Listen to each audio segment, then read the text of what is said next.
संत जगद्गुरू तुकाराम महाराजांच्या पालखी सोहळ्यात लोणी ते यवत मार्गावर सोरतपवाडी येथे रॉयल ग्रुपचे अध्यक्ष सनी चौधरी यांच्या पुढाकारातून वारकरी भाविकांसाठी सेवाभावी अन्नसेवेचे आयोजन करण्यात आले।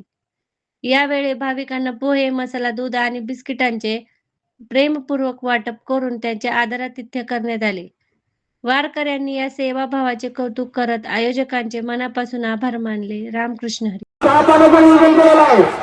रामकृष्ण हरी माऊली। या वर्षीचा हा 342वा पालखी सोहळा आहे।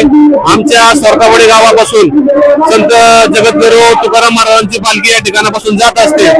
या पालखीच्या स्वागतासाठी आमचा रॉयल ग्रुप असेल, त्याचप्रमाणे ग्रामपंचायत सोरतपवाडी असेल, यांच्या सर्व विद्यमानाने या वारकरी भक्तांसाठी आम्ही फुलाची पाकळी म्हणून पोहे असतील, बिस्किट असेल, मसाला दुधाचे वाटप असेल, वारीतील जो थकवा असतो चालताना तो थकवा कमी करण्यासाठी आमचा हा छोटासा प्रयत्न आहे।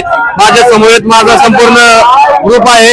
या सर्व मित्र परिवाराच्या मार्फत आम्ही या ठिकाणी वारकऱ्यांसाठी हा छोटासा उपक्रम राबवत आहोत आणि सर्व वारकरी भक्तांना माझ्याकडून मनापासून हार्दिक शुभेच्छा की वारी आरोग्यदायी आणि चांगल्या प्रकारे संपन्न हो, अशी मी सोरतपवाडी ग्रामस्थांच्या वतीने एक देवाकडे प्रार्थना करतो व हे विठुरायाला प्रार्थना करतो की यावर्षी बळीराजाला सुखात आणि आनंदात ठेव आणि पाऊस हा चांगल्या प्रकारे पडून शेतकरी हा सुखी समाधानी राहावा, अशी माझी परमेश्वराकडे प्रार्थना राहील। जय हरी माऊली। धन्यवाद।